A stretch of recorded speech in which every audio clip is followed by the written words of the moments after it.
El Ejecutivo planteó una propuesta para facilitarle al Ministerio de Salud la adquisición de vacunas contra el SARS-CoV-2 y esta debería ser refrendada hoy por el Congreso. En juego, la posibilidad de negociar directamente con las farmacéuticas, así como 1.500 millones de quetzales específicos para la causa. ¿Qué decidieron? ¿Puede salir ya Guatemala al mercado internacional para hacerse con lotes de esta vacuna? Enseguida lo vemos.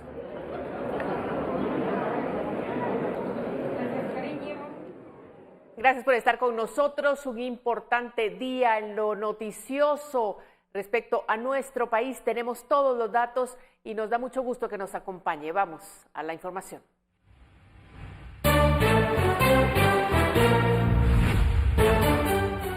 De urgencia nacional, el Congreso de la República aprueba ley para compra de vacunas contra el coronavirus y faculta al Ejecutivo a emplear 1.500 millones.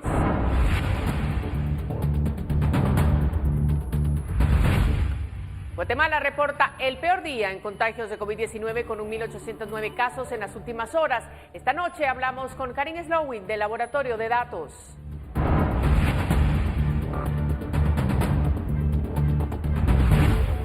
Organismo judicial le da 8 días al exministro de Comunicaciones José Luis Benito para que reclame 122.8 millones de quetzales decomisados en Antigua Guatemala.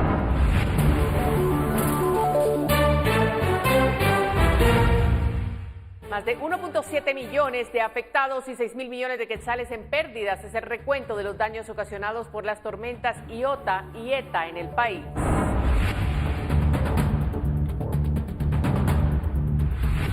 En temas internacionales, demócratas del Congreso de Estados Unidos piden la remoción del presidente Donald Trump, acusándolo de ser responsable del ataque al Capitolio.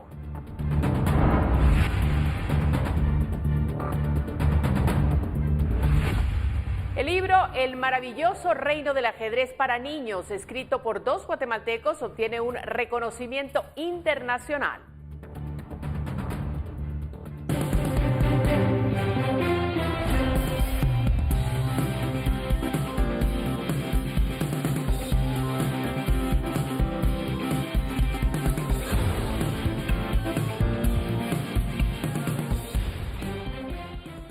Iniciamos en el Congreso de la República. Aldo Dávila ha retirado la interpelación al ministro de Desarrollo, Raúl Romero, pero otra bancada ha iniciado el proceso para buscar destituirlo. Además, Henry Reyes, titular de Gobernación, deberá pasar por el hemiciclo para ser interpelado. Levantar la interpelación al ministro de Trabajo, al ministro de Trabajo.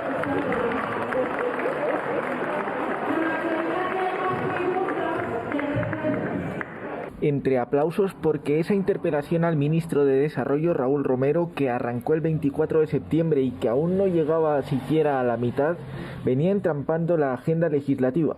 No más interpelación, pero al ministro no se le acaban los problemas. El voto de falta de confianza contra el ministro Raúl Romero por mala utilización, malversación de los fondos públicos destinados para el combate al coronavirus y para el estímulo económico y social para familias y empresas afectadas por la crisis económica.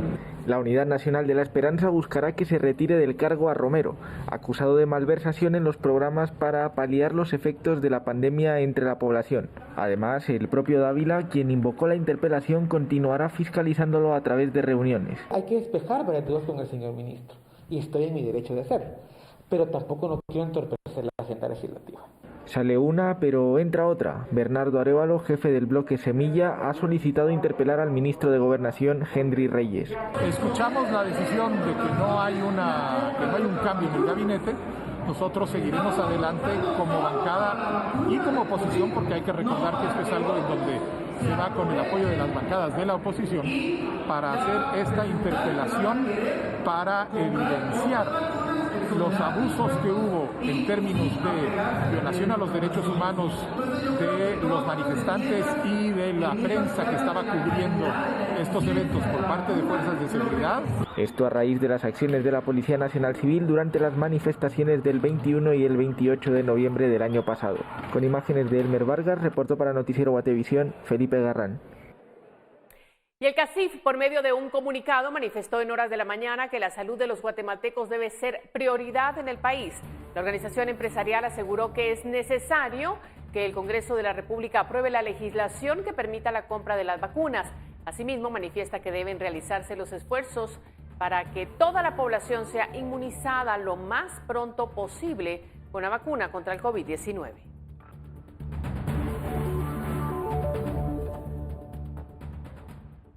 Bueno, y precisamente ya hay ley para la adquisición de vacunas. El Congreso de la República ha aprobado la propuesta del organismo ejecutivo. Ahora el Ministerio de Salud cuenta con un adicional de 1.500 millones de quetzales exclusivos para la vacuna contra el SARS-CoV-2 y tiene permiso para negociar directamente con las empresas farmacéuticas. 12:30 pasadas. Hacía 2 horas y media que debía haber comenzado la sesión extraordinaria en la que el Pleno del Congreso votaría por la propuesta de ley del Ejecutivo para la adquisición de vacunas contra el SARS-CoV-2. Se hizo, pero el camino fue largo. Primero, piña en la UNE. Luego, el presidente Alan Rodríguez reunió a los jefes de bloque. ¿A qué llevó tanto compincheo? Es la primera vez que hacemos una cosa así. En vez de meter cada bancada su enmienda, se acordó en un fondo de revisión para que en una sola votación se aprobaran todos los cambios que se habían hablado dentro de las bancadas a la iniciativa que mandó el Ejecutivo.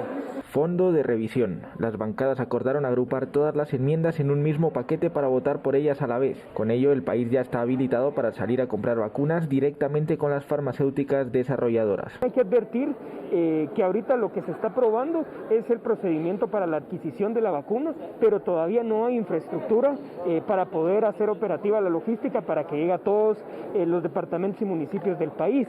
Todos los peros que tenían algunos colegas se puedan discutir en este fondo de revisión, porque al final muchos eran cosas pequeñas o a incluir algunas palabras dentro de la iniciativa. Última sesión extraordinaria y vino con una medida extraordinaria incluida, la utilización de ese fondo de revisión para evitar el proceso de votación en cada una de las enmiendas y mociones para este proyecto de ley ha agilizado su aprobación.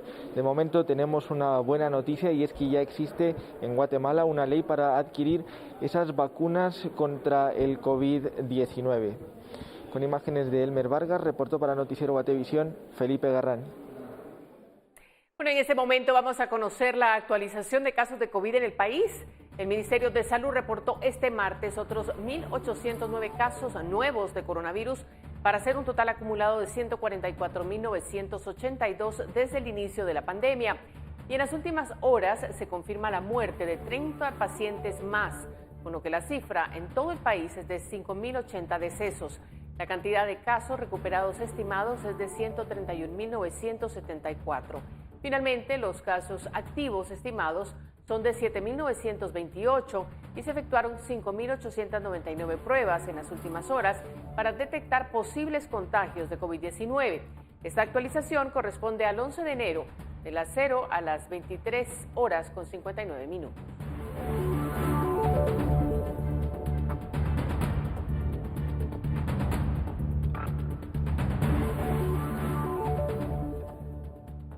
Mire, mientras el Ministerio de Salud continúa preparando la manera en la que se realizará la distribución de las vacunas en todo el país, el ICS ha presentado un plan donde detalla incluso la cantidad de vacunas que se darán por departamento. La meta del ICS es vacunar a 2.4 millones de afiliados durante el 2021, para lo cual se están destinando 200 millones de quetzales, pero ha detallado que irán intercalando o adelantando la vacunación de algunos sectores estratégicos con el objetivo de que el país mantenga los niveles de producción económica paralelo a la vacunación de grupos vulnerables. Nosotros sí, como mandato, el Instituto Guatemalteco de Seguridad Social tiene de la protección de la producción, porque nosotros afiliamos a todos los que participan del proceso de producción de artículos y servicios. Eso quiere decir que nosotros sí, cuando ya sepamos el número de vacunas que vamos a tener semanal y mensualmente, sí vamos a ponderar y vamos a también a incluir dentro de las vacunaciones a toda la población económicamente activa afiliada. Contreras presentó ante la bancada de la UNE el protocolo logístico de cadena de frío para las vacunas COVID-19, que según los propios diputados está mejor definido y detallado que el del Ministerio de Salud, que aún se encuentra definiendo cómo se llevará el control de los vacunados. La propuesta del ICS, aparte de detallar las fases de la vacunación, también ha incluido los posibles escenarios para el almacenamiento y distribución de 3 marcas de estas vacunas. También ha detallado la manera en la que estas estarían siendo enviadas a sus hospitales terminales, así como la ruta y recepción que se seguirá para que éstas lleguen a sus destinos. Nosotros estamos preparándonos desde el punto de vista de toda la logística y la infraestructura,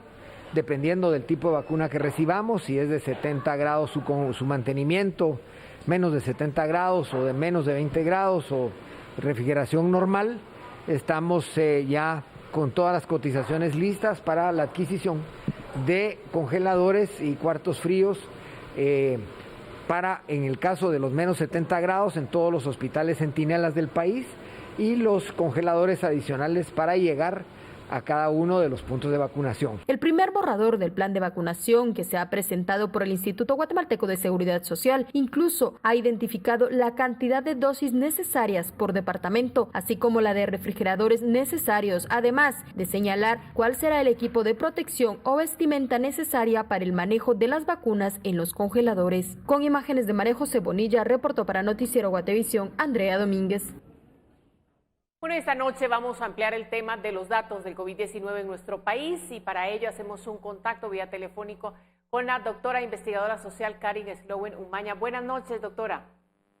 Buenas noches, María Luisa. Un gusto escucharla. Gracias por aceptar esta comunicación y hablar un poco de este tema porque Guatemala hoy registró el día con más contagios positivos de COVID-19 desde el inicio de la pandemia. El número es 1.809 contagios después de 5.899 pruebas. La situación preocupa, pero más aún si este número fuera mayor, ya que repetidamente se ha hecho hincapié en un subregistro de datos tanto en pruebas como en casos. ¿Cuál considera usted que es la situación real de nuestro país? Bueno, es realmente difícil decirlo en este momento porque a pesar de que efectivamente el tablero oficial de datos de COVID del Ministerio de Salud hoy mostró una cantidad de datos, digamos que se sale en principio de lo que se había venido dando, nosotros estamos revisando ahorita la información y resulta que hay bastantes casos que no corresponden al día de ayer, sino corresponden al día previo.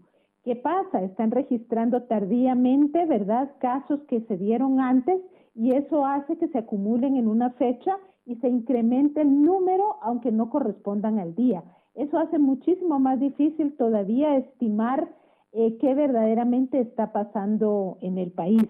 La información que nosotros tenemos hasta procesada y analizada, nosotros laboratorio de datos me refiero, hasta hasta el 12 de enero prácticamente nos indica que hay que no necesariamente se ve todavía un gran repunte.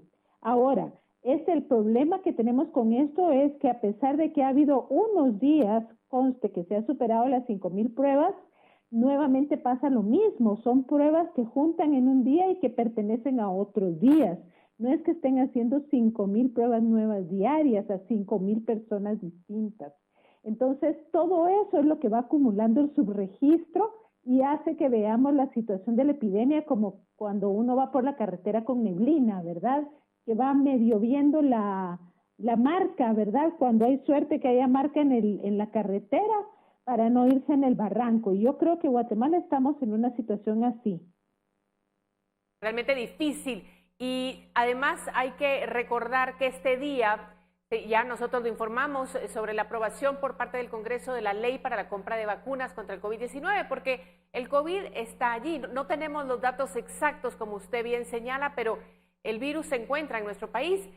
¿Qué le parece a usted la propuesta? ¿Le parece acertada? ¿Cree que es transparente, que podrá ser fiscalizada? Bueno, nosotros como laboratorio de datos nos preocupa y nos sigue preocupando, a pesar de que ya fue aprobada, que se aceptó que el plan, ¿verdad?, de vacunación del Ministerio de Salud sea entregado hasta 30 días después de que ha sido aprobada la ley y publicada, cuando realmente este era el instrumento técnico principal junto con el análisis de las distintas vacunas que tenía que haber dado el sustento a la discusión sobre autorización de gasto. Aquí estamos viendo las cosas al revés y por lo que alcancé a oír de lo que mencionaban del ICS, ustedes ahí pueden ver la diferencia, ¿verdad? Entre una entidad que se ha venido preparando hace ratos, tiene su plan, está lista, digamos, para comprar. A ellos les faltaba la autorización de gasto. Al ministerio le faltaba, por lo que parece, muchísimo más, ¿verdad?, para poder prepararse. Entonces, creo que hay dos mensajes en esto. Bueno, ya les autorizaron el dinero, tenemos que estar vigilantes de que realmente lo utilicen y nos vacunen. Porque mire, perfectamente pueden comprar la vacuna y eso no significa que la vacuna le va a llegar a las personas. Para que eso pase, el plan tiene que implementarse, tiene que armarse la cadena de frío, fortalecer los equipos de salud. Es un gran trabajo, ¿verdad? El ministerio tiene un reto muy grande y esperamos, ¿verdad? La plata nunca lo es todo en una hazaña de esta envergadura. Estamos hablando de tener que vacunar más o menos 11 millones de personas si queremos inmunidad y olvidarnos de la epidemia. Entonces no es cosa menor. Así que la vemos con cautela. Bueno, ya la aprobaron, es una especie de cheque en blanco, ¿verdad? Y después me cuentas en qué te lo gastaste, un poco así. Pero vamos a tener que ver de ahora en adelante cómo esto se ejecuta. Ya lo mencionaba usted, doctora, ese reto importante que existe en la aplicación de la vacuna ya cuando llegara a Guatemala, y bien decía el número, las estadísticas dicen más de 10 millones estarían en la edad requerida para ser vacunados, si es que lo desean, que ese es otro tema, hay una parte de la población que no desea. ¿Cuáles son, en su opinión, los aspectos más importantes para tomar en cuenta para que esto sea efectivo? Bueno, mire, hay desde cosas que tienen que ver con la pura logística, ¿verdad? De cómo asegurar que la vacuna que compramos se conserva en temperaturas adecuadas para que no se eche a perder y que no nos vayan a inyectar algo que ya no sirve. Eso, por un lado, es fortalecer el personal y capacitarlo adecuadamente. La ministra ha hablado de contratar vacunadores. Son personas que pueden tener o no una formación en tema de salud, pero va a haber que prepararlos bien para el manejo de la vacuna, la administración, y también tiene que haber un equipo que haga el seguimiento, ¿verdad? Porque en cualquier medicamento, y las vacunas puede verse como un medicamento, uno puede tener algún tipo de reacción secundaria. ¿Y qué es lo que pasa? Cuando esto no se maneja adecuadamente, las personas magnifican o van creando temor a vacunarse. Entonces, como algo fundamental es que haya una buena estrategia de información y comunicación, pero desde ya, sobre lo que significa vacunarse, etcétera. Y si bien es cierto que la ley no obliga a nadie a vacunarse, pero es en el mejor interés de la sociedad que la mayor parte de personas nos vacunemos. Así que hay un esfuerzo de información, de comunicación, de explicarle a la gente, ¿verdad?, por qué esto es importante para ellos, su familia y la sociedad en general, si queremos reactivar la economía y que nuestra vida vuelva a la normalidad algún día. Definitivamente la información y la comunicación serán determinantes. Ustedes que han manejado tantos datos, tantos números desde el laboratorio de datos, doctora, ¿qué cree que nos esperan las próximas semanas? Bueno, mire, si he de juzgar por los datos oficiales, todavía no hay un alza, pero empieza a haber indicios, ¿verdad?, de que esta efectivamente se puede dar. Es preocupante porque esto se da en el contexto de que en Guatemala arranca el año escolar, ¿verdad? Entonces esa discusión sobre qué hacer con nuestros hijos, si enviarlos, si no enviarlos, sacrificarlos un año más, en fin, es tan difícil que yo siento, por ejemplo, que ese es un área a la cual se le ha puesto muy, muy poca atención y que los padres de familia van a tener que tomar decisiones muy significativas en ese sentido. Esa área me parece particularmente delicada. Y segundo, que las personas dicen, ya viene la vacuna, entonces van a dejar o van a pensar que ya no necesitan la mascarilla, la distancia social, el lavado de manos, y eso no es cierto.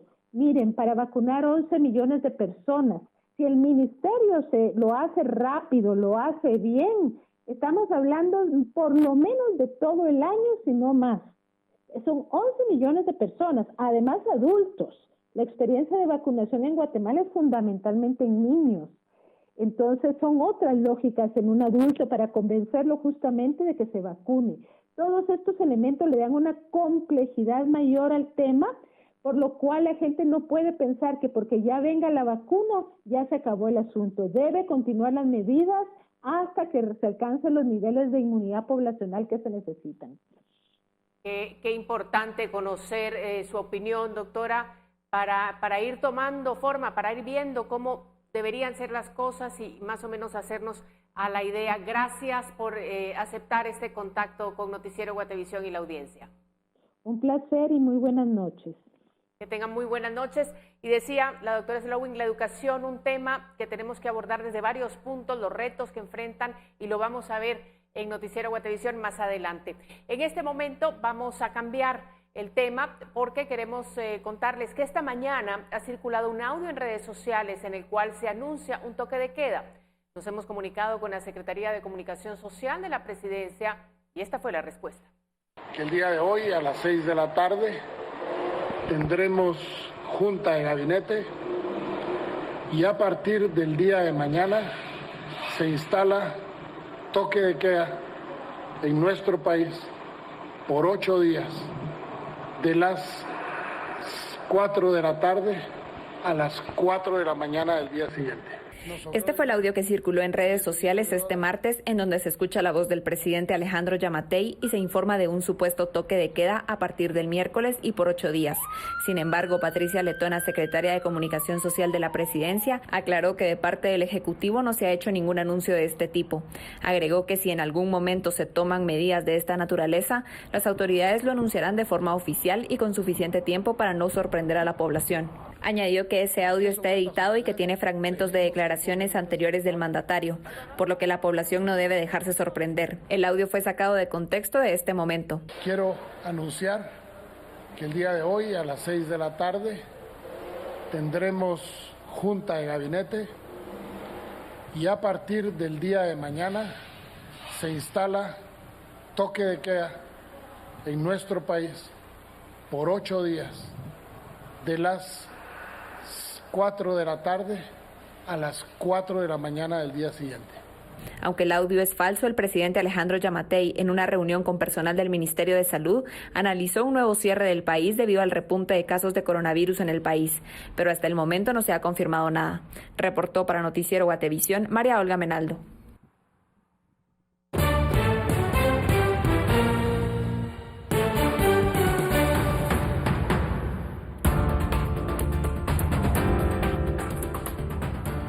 Clases en colegios inician entre lo virtual e incluso las clases presenciales. Todos los temas del ciclo escolar 2021 lo tendrá al volver del corte.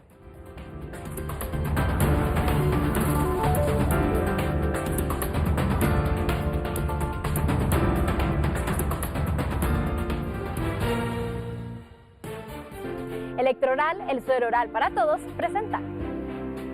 Continuamos. El Ministerio de Educación estableció el inicio de clases para el sector privado el 7 de enero y después de 10 meses algunos alumnos han podido volver a las aulas. La pandemia por coronavirus ocasionó un cambio en la educación a nivel mundial. Millones de estudiantes abandonaron las aulas y se trasladaron a un sistema virtual, en un intento por contener los contagios de coronavirus. Después de que el Ministerio de Educación autorizara el regreso a clases, algunos colegios lo han hecho de manera presencial siguiendo los protocolos de salud. Los alumnos han entendido que si un alumno de una clase se contamina, se cierra la clase durante 5 días. Y si, que son 7 porque siempre hay los 2 días de fin de semana, y que si ocurriera que otro de este grupo se enfermara durante este tiempo de cierre del aula, entonces se cierra durante otra semana más. Los alumnos lo saben y esto los ayuda a cuidarse porque de repente el aula es de ellos. Algunas de las medidas que siguen los colegios son el uso de gel antibacterial, el distanciamiento social, el uso de mascarilla, entre otros. En el salón de clases hay entre 4 y 7 estudiantes. Se evita que ellos tengan contacto con los alumnos de otros grados. Tienen horarios de recreos diferentes y mesas asignadas para poder comer. Además, cuentan con un horario para lavarse las manos de manera constante. Con esto, los alumnos extreman las medidas de seguridad, higiene, el lavado de mano que es esencial, protección, me protejo y te protejo, y el COVID no pasa por nosotros si respetamos higiene, limpieza, lavado de manos y mascarilla. regla la distancia. Aprendamos que nuestras manos no se pueden tocar. Docentes señalan que después de 10 meses de no ver a sus compañeros, los alumnos han reaccionado bien. Intentan guardar todas las medidas de prevención y siguen las instrucciones de sus maestros. Aunque la mayoría están en las aulas, hay algunos que aún reciben clases de forma virtual porque sus padres así lo han decidido. Con imágenes de Fernando Cabrera, reportó para Noticiero Guatevisión, María Olga Menaldo. ¿Y qué retos se enfrentarán los estudiantes y los maestros en un sistema virtual, híbrido o incluso presencial? Para responder a estas preguntas contactamos a Fabiola Arribillaga, quien posee una maestría en matemática educativa, es docente universitaria y además coautora de la investigación Oportunidades de enseñanza y aprendizaje de la matemática en un contexto de pandemia mundial. Buenas noches, gracias por estar con nosotros. Buenas noches, es un gusto. Bueno, es importante lo que hay que conversar esta noche porque ya lo vimos, inicia el ciclo escolar 2021, son muchos los retos para los estudiantes, para los docentes, para todos los involucrados. Pero abordemos el tema del impacto que tuvo ya la pandemia en el ciclo 2020.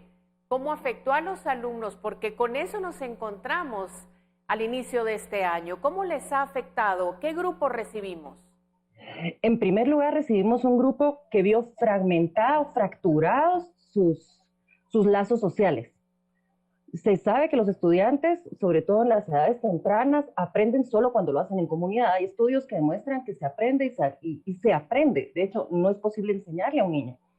El niño aprende si lo hace en comunidad, rodeado de compañeros. El factor socioemocional es crucial. Y de la noche a la mañana, resulta que los niños tienen que abandonar su hogar, llamémosle así, porque en realidad la escuela es más hogar que muchas veces su misma casa.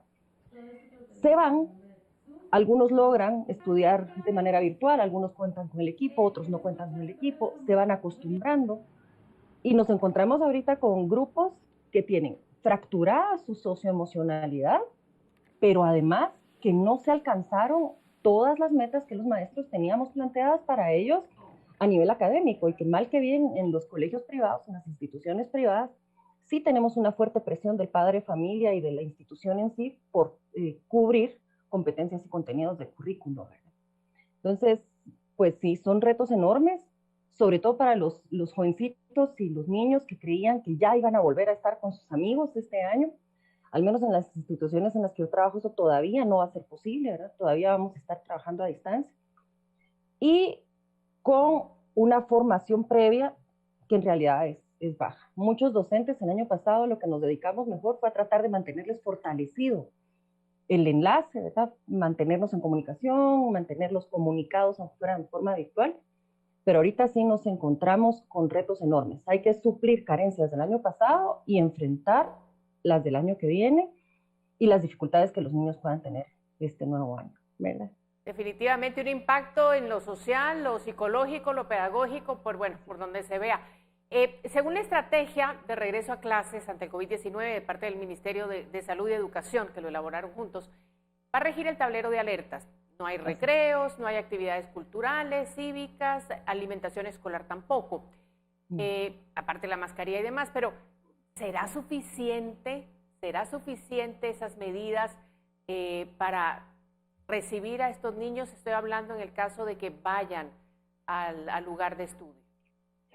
Es complicado en realidad porque los docentes sí reconocemos que la educación presencial es insustituible. Sabemos que los estudiantes, hay ciertas edades en las que resultan un poco menos retadores a las medidas de las autoridades, o un poco menos impulsivos, pero en realidad que se vayan a respetar todas las normas. Hay un chiste por ahí que circula del niño que ya prestó su mascarilla o ya se la robaron o ya la dejó tirada o ya la rompió. Realmente es complicado. El panorama yo no lo veo. Yo lo que pienso desde mi criterio, por lamentable que sea, es que deberíamos aguantar todavía un poquito más, porque realmente, imagínense tener los grupos reducidos y no permitirles que tengan el contacto que para ellos es tan importante y tan necesario. Aunque los niños lo comprendan, también va a ser difícil. Yo no, en mi experiencia, yo no creo que todavía sea prudente, yo creo que todavía debemos aguantar un poco más.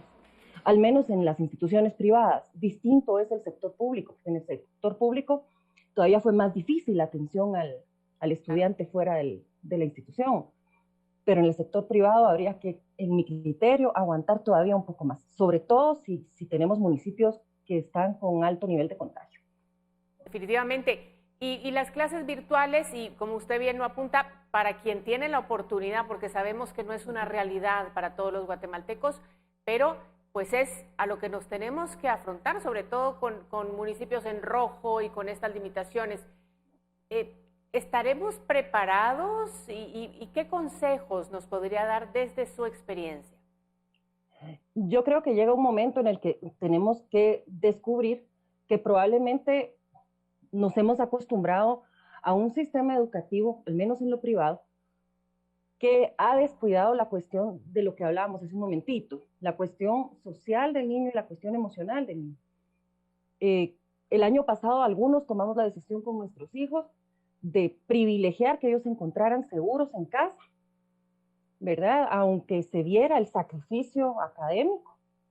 Y yo pienso que tendríamos que pensar en eso. No es tiempo perdido, hay medios.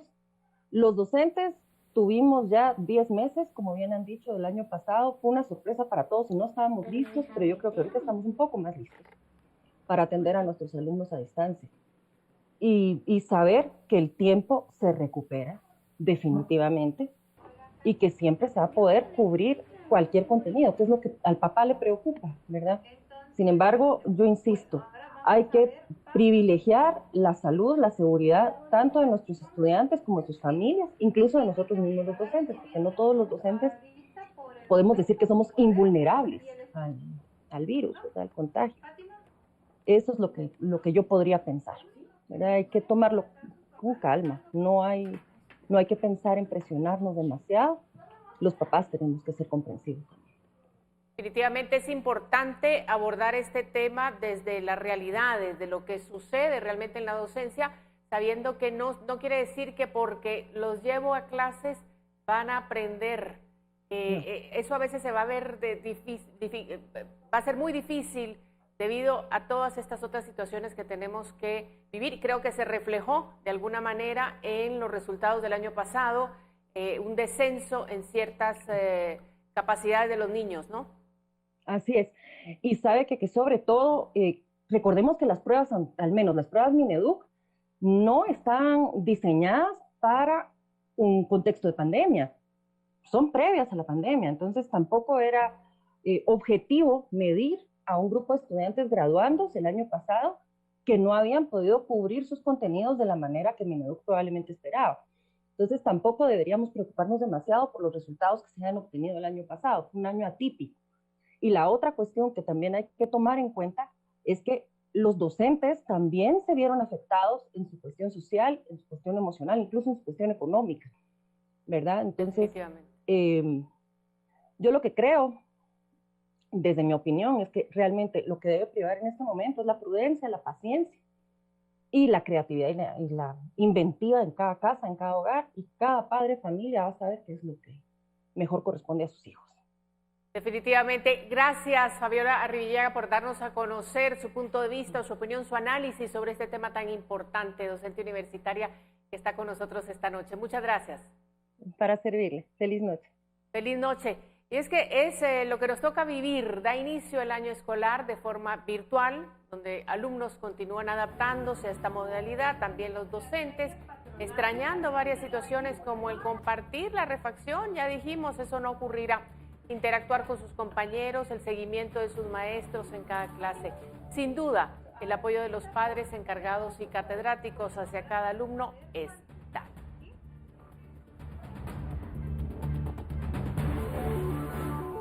Ahora, maestra, yo muy gentil, este saludo presento a usted. ¡Buenos días! Estamos comprometidos con nuestros maestros y sabemos muchísimo todo lo que ellos necesitan, por lo cual nosotros le damos todo el equipo necesario a nuestros maestros, internet, computadoras y también capacitaciones de Zoom y de la plataforma que vamos a usar para que estén actualizados y den sus clases de la mejor manera. Electroral, el suero oral para todos, presentó. Vamos con noticias del mundo. México arrancó este martes con su plan masivo de vacunación contra el COVID-19 en medio de un aumento de contagios y muertes. El plan da inicio con las 439.725 vacunas de Pfizer-BioNTech que llegaron este martes al país y semanalmente se estarán recibiendo el mismo número de vacunas, con lo que se pretende tener vacunado a todo el personal de salud en las próximas semanas.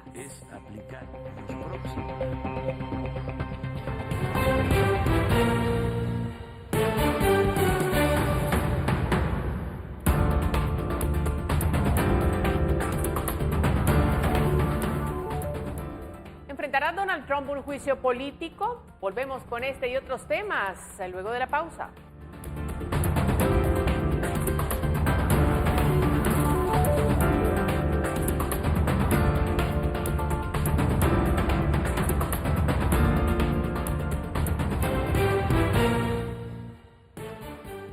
Qué bueno que continúa con nosotros y recibimos a Pamela Valdés. Ella tiene el pronóstico del clima.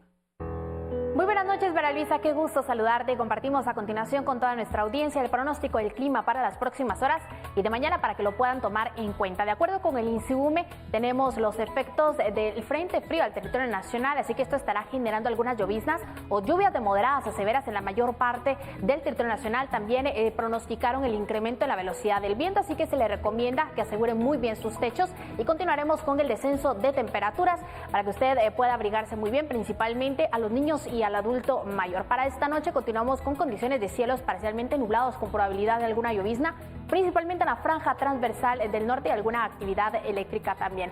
Como puede observar en pantalla, estas son las condiciones de mañana y tendremos principalmente cielos parcialmente soleados en la mayor parte del periodo para los departamentos ubicados en la meseta central, los departamentos del sur occidente del país, y tendremos principalmente nublado para los departamentos de Alta, Baja Verapaz y en la región oriental y alguna actividad eléctrica en los departamentos de Izabal y Petén. Veamos a continuación las condiciones en los próximos días, específicamente en la ciudad capital. Esperamos para mañana miércoles condiciones de cielos parcialmente soleados en la mayor parte del periodo, con una temperatura máxima de 23 grados centígrados. Para el jueves tendremos principalmente nublado en la mayor parte del periodo con una máxima de 23, y para el viernes alguna actividad eléctrica en horas de la tarde y parte de la noche con una temperatura máxima de 24 grados centígrados. Y por último les compartimos la salida del sol y lo esperamos mañana a las 6:31 de la mañana, y como puede observar en pantalla se ocultará a las 5:51 de la tarde. Hasta aquí con la información del clima. Regreso contigo, María Luisa. Gracias, Pamela. Buenas noches. Mire, el INSIBUME informó sobre el ingreso del cuarto frente frío del año, lo que podría provocar que las temperaturas desciendan en el altiplano del país. Podrían registrarse bajas históricas en algunos lugares. El viento incrementará de velocidad, alcanzando entre 40 y 50 kilómetros por hora. Este frente frío lo estamos pronosticando que entró ahorita el lunes 11 de enero y podría ya estar débil para el día jueves, y lo que sí es de que estamos pronosticando que para el domingo 17 de enero va a ingresar el quinto frente frío. Con el paso de las tormentas ETA e IOTA en el país dejaron 6.000 millones de quetzales en pérdidas y daños en al menos 14 departamentos, así como más de 1.7 millones de afectados. Este martes se presentó el resultado de la evaluación realizada por la Comisión Económica para América Latina y el Caribe, CEPAL, tras los efectos que dejaron las depresiones tropicales ETA y IOTA, donde se señala que se reportaron pérdidas y daños, así como costos adicionales por unos 6.000 millones de quetzales. Además de ello, la CEPAL también presentó una serie de recomendaciones para que el país pueda asumir, buscando evitar este tipo de daños en la población ante los eventos naturales. El balance entre reconstrucción y visión de largo plazo es importante. Estos desastres evidencian rezagos estructurales de larga data en Guatemala. Y si bien hay que atender, por supuesto, la crisis humanitaria, tenemos que hacerlo de una forma que vayamos atendiendo las cuestiones estructurales que hace rato están afectando al país. En ese sentido, un sistema de protección social universal es esencial para abordar los desafíos y los riesgos hacia futuro, así como sistemas productivos incluyentes en los cuales las pequeñas empresas y las familias tengan un espacio, por supuesto, compartido en nuestra prosperidad. De acuerdo con CGPLAN, los daños de estas tormentas superaron a los causados por el huracán Mitch en 1998, cuando se registraron pérdidas por 4.937 millones de quetzales.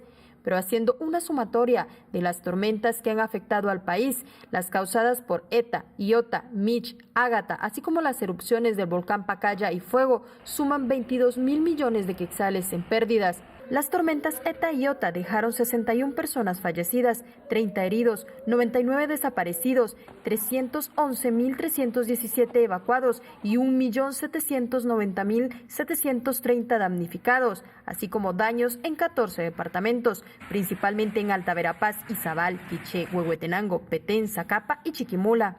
Para evaluar los daños en el país, estos fueron separados en 5 sectores. El social fue el que mayor impacto registró. Acá se aglomera al sector educación, salud, vivienda, que dejaron 2.877.557.851 quetzales en daños, seguidos por el sector productivo, el de manufactura, el de infraestructura y el de medio ambiente. Mientras la CONRED ha señalado que aún continúan realizando evaluaciones en comunidades que podrían ser declaradas inhabitables, pues hay muchas donde el nivel del agua aún sigue bajando. Se ha hablado de un estimado preliminar de 60 comunidades, pero tiene que ser producto de una evaluación técnica científica para poder tener este dictamen y que se pueda dictar lo procedente. Con imágenes de María José Bonilla, reportó Andrea Domínguez. Salimos de nuestras fronteras porque el Departamento de Justicia de Estados Unidos informó este martes que ya acusó formalmente a más de 70 personas y espera que la cifra suba a varios centenares por el ataque del pasado 6 de enero al Capitolio de una turba de seguidores del presidente Donald Trump. Los cargos que impondrán son por sedición y conspiración. Las penas por cargos de ese tipo ascienden hasta los 20 años de prisión.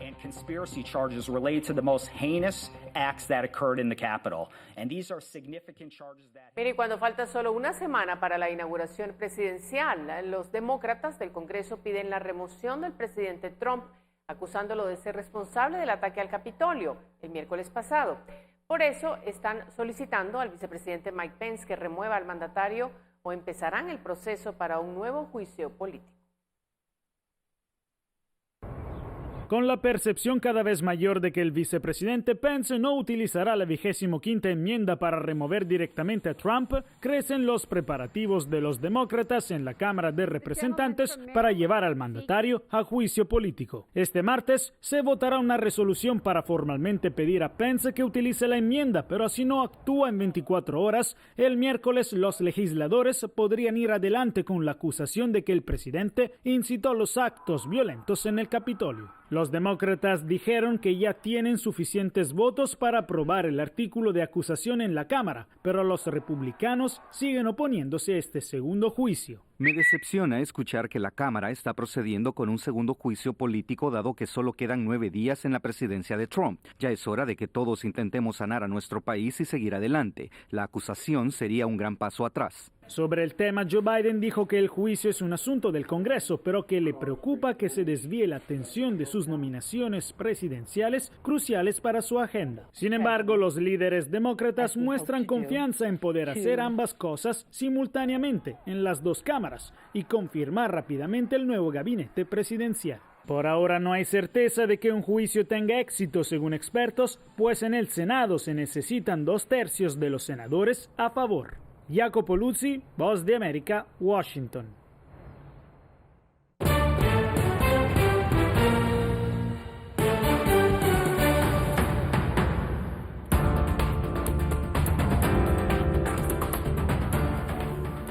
Hay reacciones por la falta del uso de la mascarilla en comunidades del país. ¿Cómo reaccionarán las autoridades ante quienes incumplan la medida? Tenemos más en breve.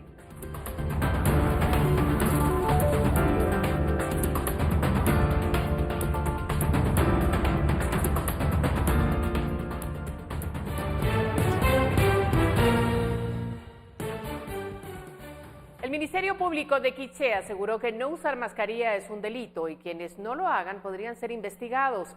Mientras, la Gobernación Departamental informó que pidió un informe al alcalde de Chichicastenango sobre las comunidades que no quieren usar mascarilla en el municipio. El fiscal distrital del Ministerio Público de Quiché indicó que el no usar mascarilla podría ser tomado en cuenta como un delito de desobediencia. Se iniciaría una investigación por poner en riesgo a otros vecinos a causa del coronavirus. Esto en relación a la suscripción de un acta en 3 comunidades de Chichicastenango, donde decidieron ya no usar mascarilla. Pero aquí ya es un delito que tiene una situación mucho más complicada para la persona que desobedeciere precisamente esta orden, porque al final de cuentas el hecho que exista un reglamento con prevenciones sobre el COVID-19, pues es una decisión de un funcionario en ejercicio de sus funciones, y al desobedecerse pues estamos en una situación como las que le menciono y la sanción es mucho más fuerte, ¿verdad? Los representantes de Gobernación expresaron su preocupación por el relajamiento de las personas ante el COVID-19. Aseguraron que solicitaron un informe al alcalde de Chichicastenango para conocer más sobre ese problema.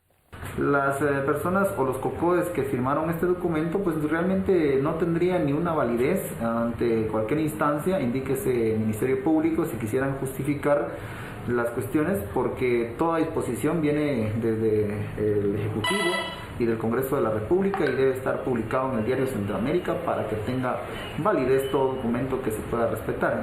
Muchos casos de COVID-19 no son registrados por las autoridades de salud en ese municipio. Para Noticiero Guatevisión reportó Héctor Cordero.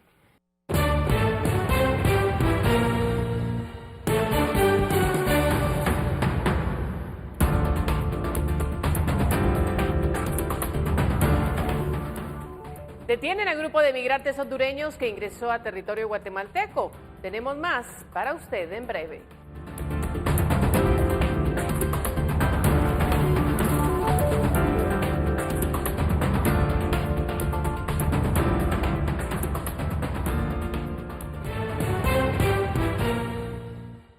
Una caravana migrante podría ingresar al país este viernes 15 de enero.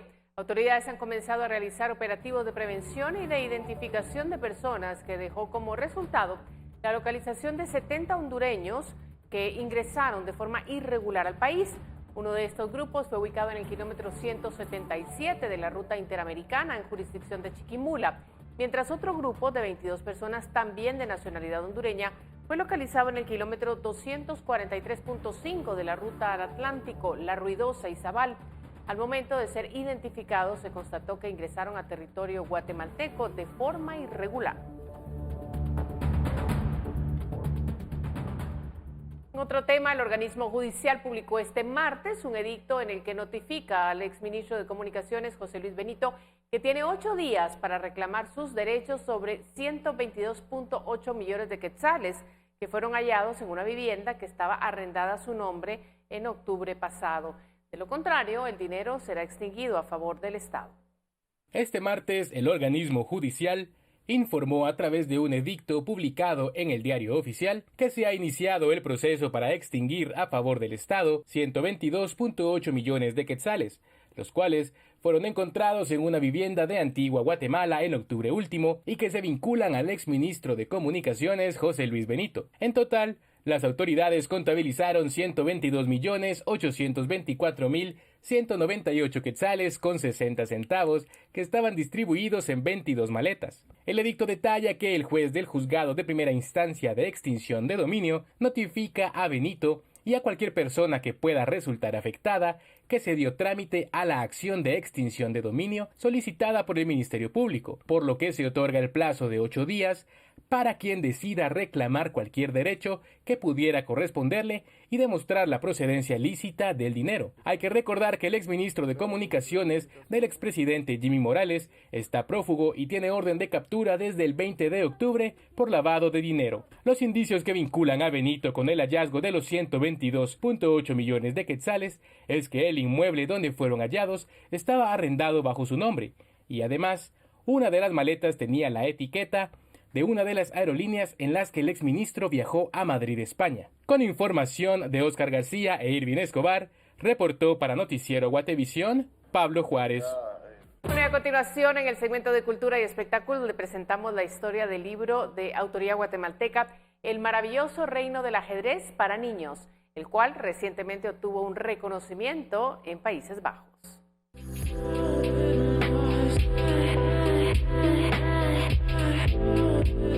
Recientemente, una publicación de autoría guatemalteca fue reconocida por la Asociación Universitaria de Ámsterdam. El libro se llama El maravilloso reino del ajedrez para niños y tiene su guía para maestros y padres. Lo publicamos en el 2018 junto con el excampeón nacional Wilson Lorenzana y el propósito fundamental es brindar un material didáctico para los niños para que puedan introducirse al mundo de las 64 casillas, ya que es un juego milenario que les puede brindar muchas aptitudes útiles no solamente para el juego en sí mismo, sino para la vida cotidiana. El proyecto fue galardonado en el certamen denominado Premio al Alumno de la edición 2020. En la fase inicial éramos 13 proyectos participantes, incluyendo proyectos de Holanda, proyectos de la India, de Asia y en el caso de Guatemala. Fuimos seleccionados entre los 6 nominados y para la ceremonia final ese día, el 21 de noviembre, y felizmente ganamos el premio del público, de la audiencia que votó en línea a nivel internacional y obtuvimos también el segundo lugar del jurado calificador. El maravilloso reino del ajedrez para niños ya está disponible en nuestro país y puede adquirirse vía telefónica. Sí, se pueden comunicar con nosotros a través de los números 48 96 68 46, también el 55 31 09 65 y finalmente el 42 17 75 56. El costo antes estaba en 125, sin embargo, por la ayuda internacional que estamos recibiendo, entonces va a estar a 100. Además, García comenta que los recursos obtenidos de parte de la Asociación Universitaria de Ámsterdam les servirán para donar libros y tableros de ajedrez a menores en escuelas públicas y de escasos recursos. Reportó para Noticiero Guatevisión, Pablo Juárez. Bueno, nos despedimos de esta emisión estelar de Noticiero Guatevisión. Gracias por su sintonía. Regresamos mañana a las 9 en punto de la noche. Lo dejamos con estas imágenes, con el plumaje de polluelo y aún muy pequeñito. El primer pingüino antártico nacido en México ha hecho historia y pese a los tiempos que hoy en día nos enfrentamos con la actual pandemia, este pequeño recuerda la importancia de cuidar el medio ambiente mediante el milagro de la vida. El pingüino llamado Alex llegó al mundo con un peso de 82 gramos y una altura de 12 centímetros, luego de varios acontecimientos que pusieron a prueba tanto a los padres del pequeño como al equipo del acuario. Pero aquí lo tienen.